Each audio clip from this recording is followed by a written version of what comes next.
روز شما بخیر بینندگان ارجمند. امروز چهارشنبه 17 ینور است و ما با همکارانم شما را به دیدن نشر نوی برنامه خبری و تحلیلی اخبار آزادی دعوت میکنیم. نخست به موضوعهای این برنامه توجه کنید. کمیته دین میگوید در 5 سال اخیر شمار زائران مکه از تاجیکستان 3 برابر افزوده، صف حاجیان به طور بی‌سابقه زیاد شده است. ارزان تر شده، اما عمدات همینجا ازبک‌هایم، تاجیک‌هایم. قراری دادگاهی بین المللی درباره دعوای نسل‌کشی در غزه به زودی صادر می شود، اما محاکمه اسرائیل ممکن است سال‌های دراز ادامه یابد. مقامات تاجیک با شرکت هواوی چین در سراسر کشور هزارها موجگیر اینترنتی با سرعت و زمانوی را نصب می‌کنند. چرا در این باره باید دانست؟ خطا یکی از آن کشورهایی است که با داشتن و استفاده تکنولوژی پیشرفته جاری کردن سانسور اینترنتی خیلی مشهور است. مسئولان کمیته دین، تنظیم عنعنه و جشن و مراسم ها میگویند در 5 سال اخیر شمار زائران از تاجیکستان 3 برابر افزوده، صف حاجیان در کشور به طور بی‌سابقه زیاد می شود. عامل یا انگیزه اصلی به طور چشمرس زیاد شدن زائران تاجیک در مکه و مدینه چیست؟ فرزان محمدی از عربستان سعودی گزارش می دهد.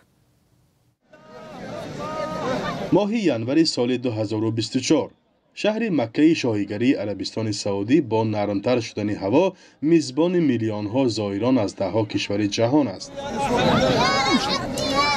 از ازدحام بزرگی عبادت کنندگان، مسلمانان از کشورهای آسیای مرکزی به خصوص تاجیکستان هم زیاد به چشم می رسد. 5 بار اتوبوس، قریب 15 تا اتوبوس دویده گشتند برای تاجیکستان ها. پروردگار مهربان این خیلی رضای خدا رسانده که فقط شکر کردن نکن خلاص. سالهای بیشمار آرزو کرده همین نیتی حج را کردیم، من خدا همین رضا موافق و کرد. قسمت زیاد زائران تاجیک طریق ازبکستان برای ادای حج عمره به عربستان سعودی می آیند. ولی نظر به قبلی ها در تاجیکستان هم شرکت های سفربر کننده زیاد شده است. برخی از حاجیان میگویند از یک جهت پیدا شدن رقابت بین شرکت ها و ارزان شدن حق خدمت رسانی شمار خواهشمندان سفر را زیاد کرده است.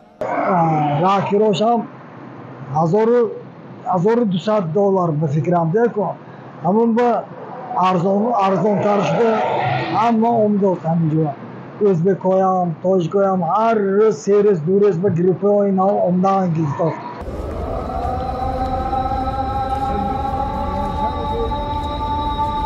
در همین حال مسئولان کمیته دین، تنظیم عنعنه و جشن و مراسم ها میگویند تنها در سال 2023 حدود 10,000 نفر شهروندان تاجیکستان با نیت ادای حج عمره به عربستان رفتند. این هم در حالی است که تا دوره بیماری همهگیری کووید از 2 تا 3,000 نفر می رفتند.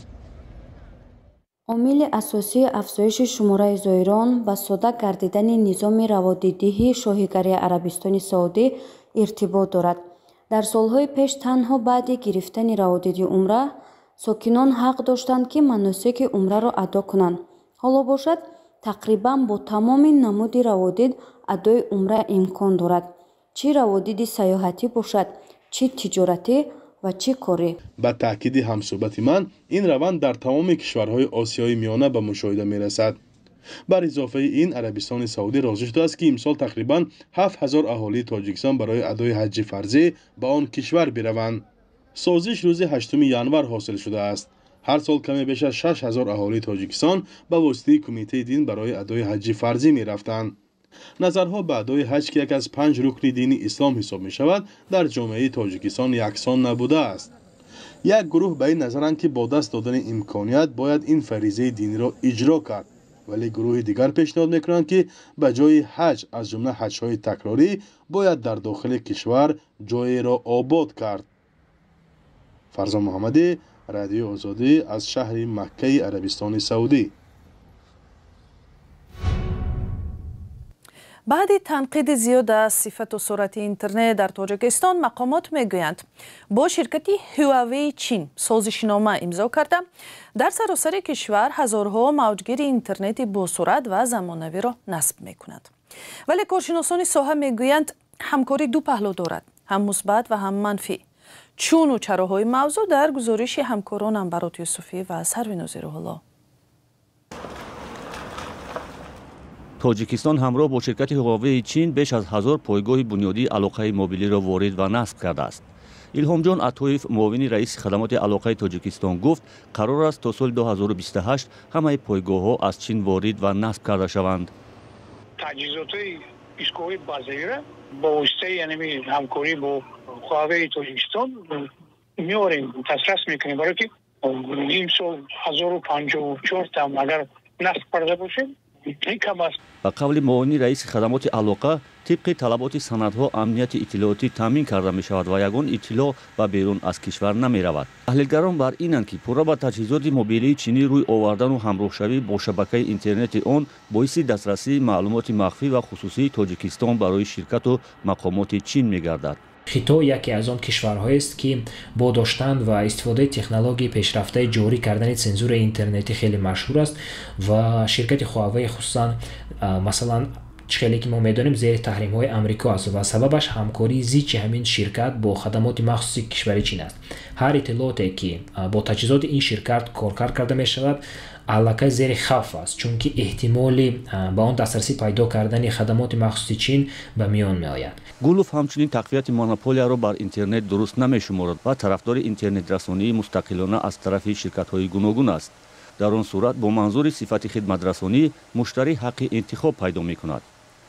муҳаммадӣ ибодуллоев мудири сандуқи ҷамъиятии ташаббуси шаҳрвандии сиёсати интернет бар ин назар аст ки сансури интернет дар чин ба дастрасии шаҳрвандони тоҷикистон ҳеҷ таъсир нахоҳад дошт.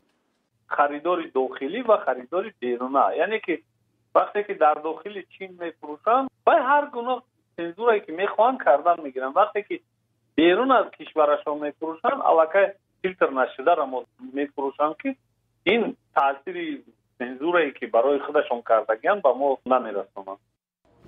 як муассисаи таҳқиқотӣ соли 2020 гуфта буд ки суръати интернет дар тоҷикистон яке аз сусттаринҳо дар ҷаҳон аст. сабабашро ба дахолати давлат ба кори ширкатҳои хусусии мобилӣ ва ба дасти ширкати давлатӣ додани ҳаққи тақсими интернет рабт дода буд.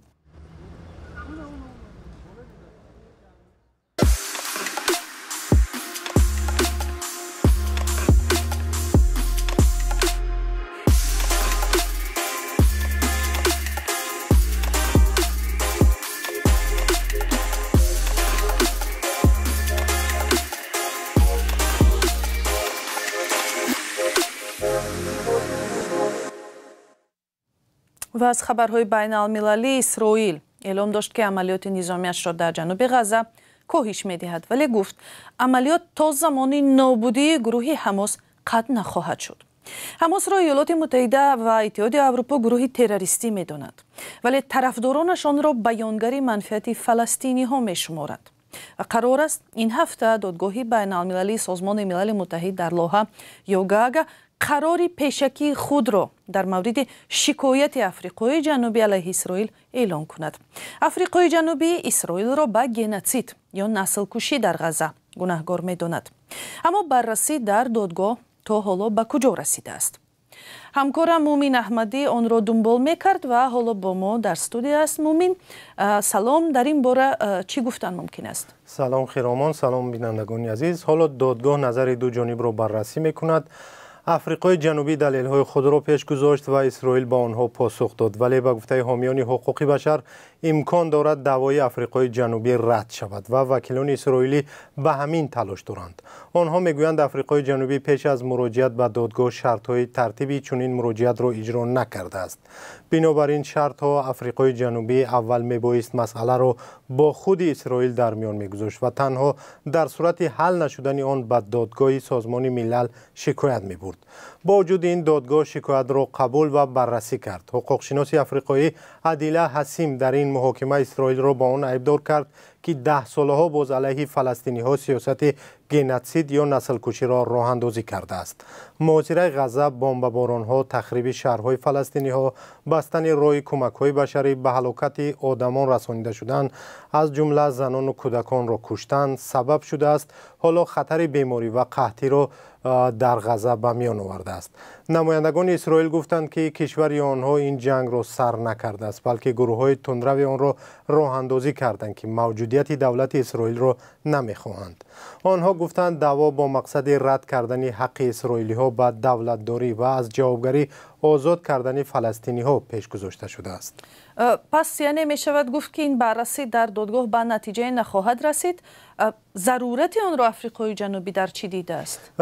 ببینید خیرامان، به نتیجه گفتن دشوار است، طوری که مارک آلیس مدیر اجرایی اتحادیه ادوکات‌های بین المللی میگوید نسل کشی یک اتهام خیلی جدی است و بررسی در دادگاه توانست توجه را به وضع غزه جلب کند. مارک آلیس گفت ثابت کردن این ادعا دشوار است، زیرا برای اثبات قسماً یا پورا نابود ساختن یک گروه ملی یا نژادی دلیل‌های قوی ضرور است. و گفت باید منتظر بود و دید که دادگاه چی حکم صادر می‌کند. هیئت آن از 17 دادرس یا سودیه عبارت است، از جمله یک نفر از فلسطینی‌ها و یکی از اسرائیلی‌ها. رئیس دادگاه از آمریکا و معاون آن از روسیه است. مارک آلیس حدس می‌زند که ممکن است دادگاه چاره‌های موقتی بهبود وضع در غزه را قبول کند. در هیئت دادگاه نمایندگان لبنان و سومالی هم هستند، دو کشوری که اسرائیل را چون دولت اعتراف نمی‌کنند و با آن مناسبت‌های دیپلماتی ندارند. و اصلا اجرای قرار دادگاه تا کجا حتمی است و نمونه‌های هم در گذشته جای داشته است؟ قرار دادگاه حتمی است و از بالای آن شکایت بردن ممکن نیست. در گذشته در آن قرار نسبت روسیه قبول شده بود در مورد حمله به اوکراین، ولی روسیه از اجرایش سرکشی کرد. با وجود این قرار دادگاه عدالت سازمان ملل مهم و جدی است و به تصمیم گیری‌های شورای امنیت تاثیر خواهد کرد. تشکر. همکارم مومین احمدی درباره محاکمه پرونده اسرائیل بود که آفریقای جنوبی آن را به نسل کشی در غزه متهم می‌کند. برنامه را از تاجیکستان پی میگیریم. بختر یکی از کلانترین شهرهای تاجیکستان و مرکزی بزرگترین ولایت کشور پس از 10 ساله‌ها صاحب نقلیات عمومی یا جمعیتی شده است. با کمک یکی از بانک‌های اروپایی در این شهر چند پیش اتوبوس‌های مسافربر به حرکت درآمد و همکاران ما هم در یکی از آنها نشستند. سریناز روح‌الله گزارش می‌دهد. شهر بختر بعد بیشتر از 30 سال برای کشانیدن مردم در مرکز ولایت کلانترین تاجیکستان 40 مسافر برآوردند. آرزوی خلق 32 سال بود که نقلیات جمعیتی در شهر مرکز ولایت ختلان وجود نداشت. الان جاری شد، خلق از همین جاری شد، اتوبوس ها فعالیت کردن، خرسندن خلق. حرکت اتوبوس ها با 9 میلیون و 200 هزار دلار بانک اروپایی تجدید و رشد امکان پذیر شد. تا این دم ساکنان شهر بختر برای از این گوشه به آن گوشه رفتن یا از ماشین شخصی و یا تاکسی استفاده می کردند. گاهی از نرخ سوزشواری شکایت داشتند و گاهی از گرانی خدمت رسانی تاکسی ها. می ارزونیه اینا دستمده من چورسنده میرم هرچنده میرفتم دستمده میرم دستمده من چورسنده ارزون شد کو ای تاکسی خوبه آخه اینا دم به دم اتوبوس اومده است هم خرسند. این مسافربر مردم را به بازار فراوان و بیمارستانی به نام بوری واحد فی مرکز ولایت ختلان میبرد. اما به مثل منطقه‌های دیگر تاجیکستان ساکنان میگویند که نقلیات اجتماعی نه همیشه در وقت تعیین شده میرسند و نه همیشه جای خالی نشست دارند. حرکت اتوبوس‌ها بین شهر بختر و کوشانیان و وخش نیز به راه مانده شده است. حالا مشکلی که مردم روبرو هستند و احتمال مسافربرهای نو نیز به آن تاب نورند راه‌های تعمیر طلب منطقه است. راه‌هایی که ویران گردیدند ولی معلوم نیست کی تعمیر و از نوسازی خواهند شد. و در همین جا برنامه ما به پایان میرسد. بینندگان عزیز، خبرها از این بیشتر را میتوانید از وبسایت azadi.org دسترس کنید. همچنین صحیفه های ما را در شبکه های فیسبوک، اینستاگرام، تیک توک و ادناکلاسنیکی پیگیری کنید. اگر خبر و یا عکس العمل دارید برایمان فرستید. خدا نگهبان شما.